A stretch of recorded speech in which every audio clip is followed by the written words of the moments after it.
yo no vi ninguna nave, ninguno de nosotros se acuerda de haber visto ninguna nave, ni se acuerda que estos seres nos hayan molestado de ninguna manera. Nosotros simplemente los vimos. Pero la descripción era la misma. La misma. Yo vine a enterarme de ese grupo por ellos y me vine a enterar como unos 30 años después que compré un libro. Y en ese libro aparece el caso investigado por un norteamericano en donde enseñan un dibujo que hizo uno de los que estaban en el otro grupo, en el otro lado de la montaña, que es bien parecido a lo que nosotros vimos. Entonces eso me dio a mí, me constató, porque en estas cosas, las personas que tienen este tipo de experiencia se preguntan a veces si te estás volviendo loco, estás viendo visiones, estás teniendo ilusiones mentales. Te lo preguntas, porque... Muy interesante lo que me habías comentado anteriormente sobre esta especie de pacto de silencio que hicieron entre ustedes, ¿no? De no contárselo a nadie. Cuéntanos un poquito sobre eso. Sí, pues hasta el día de hoy lo único que he hablado de eso soy yo. Y yo empecé a hablar de eso en el 2008 en Memphis, Tennessee, en una conferencia de MUFON.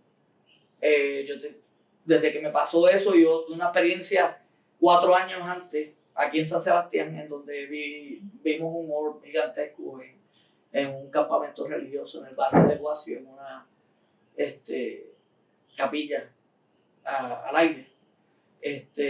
Vimos una bola gigante que se acercó a la capilla.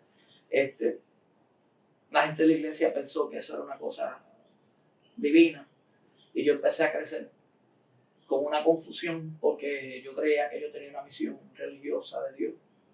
Pero después, 4 años después me pasa eso y a través de mi vida me han pasado otras cosas. Y yo empecé a aprender de esas experiencias y a leer, a buscar, a preguntar. Y me empecé a dar cuenta que no tenía que ver con la religión, que tenía que ver con estos objetos voladores no identificados. Y en el 2008, pues yo tenía interés en una conferencia que había en Memphis de MUFON. Yo nunca había oído de MUFON, pero nunca había estado en una conferencia. No conocía a nadie que perteneciera a MUFON. Y fui a MUFON a la conferencia que quedaba a 4 horas de Clarksville, Tennessee, donde yo vivo. Durante la conferencia, el director de investigaciones de Tennessee hace una aseveración de una cosa que yo pensé que no estaba correcta.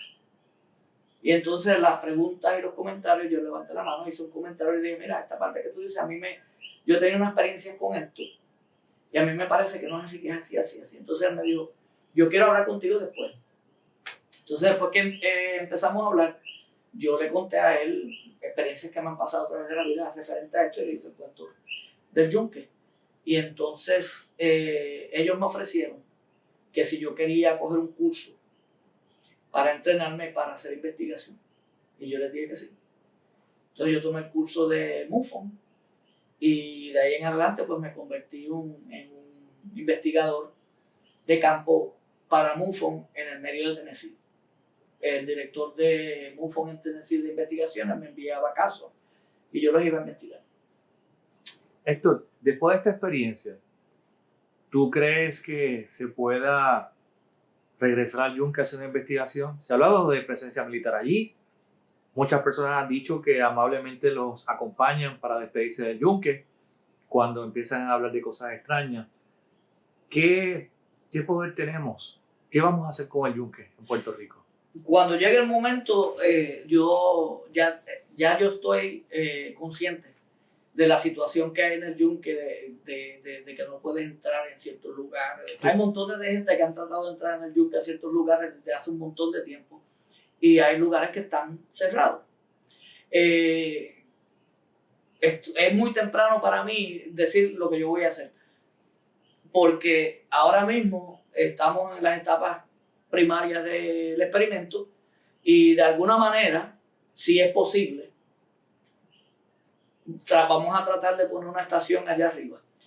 Contamos con gente que tienen pool dentro del gobierno.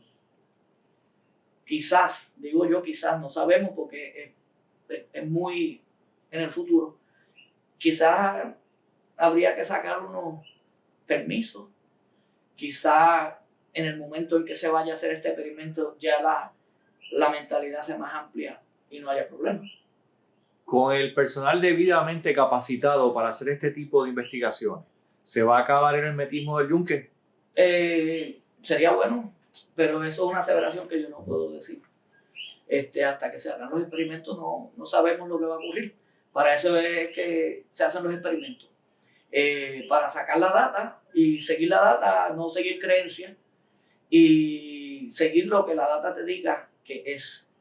Quizás en el yunque lo que ocurre es natural. Quizás en el yunque lo que ocurre es extraterrestre. Pero no sabemos hasta que se haga experimentación real en esa área. No vamos a saber.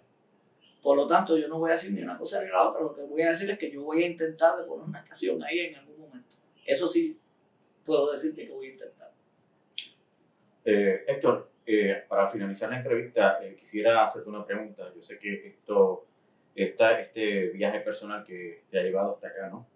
Y tú, con la experiencia que nos acabas de contar y todas las experiencias que has tenido a lo largo de tu vida, ¿crees que lo que ocurrió en el yunque, en tu caso, fue un evento aislado o crees que en realidad hay una relación entre todas las experiencias que has tenido a lo largo de tu vida? Sí, yo no soy la única persona que los has visto. Ya lo dije, había un grupo aparte que lo vio, que vio esos gentes allí. También hay un ex militar que entró en el yunque con unos amigos y tenían armas. Y él vio unos animales de ese tipo y él les llamó Mangus. Mangus. Él les llamó el Mangus Man. Yo una vez pensé en escribir un libro sobre las experiencias y quería contactarme con él para pedirle permiso a ver si podíamos llamar a ese ente el Mangus Man, porque se ha visto en muchos sitios, en el yunque lo han visto mi grupo, ese otro grupo y otras personas. Han hablado de unos seres similares dentro del yunque. Se ha visto en Luisiana, se ha visto en Michigan, se ha visto en Portugal. Es de lo que se reporta que se ve, uno de los menos vistos. Pero se han visto en otros lugares en el mundo y se vieron en el 1973 en diferentes partes del mundo, una semana, 2 semanas de distancia. Quiero decir también que este fenómeno aparentemente tiene unos elementos de distorsión y las percepciones engañan. ¿Qué fue lo que nosotros vimos realmente allí aquel día? ¿Qué fue lo que realmente ocurrió aquel día? Pues yo no lo pongo todito como se lo estoy describiendo. Porque todo eso pudo haber sido una distorsión mental causada por ondas magnéticas que distorsionan el cerebro. No sabemos. Para eso es que queremos hacer experimentos y buscar qué es lo que pasa ahí. Si eso fue lo que pasó, muy bien. Si fueron seres de otro lugar, también. La cuestión es no hacer especulación, hacer ciencia.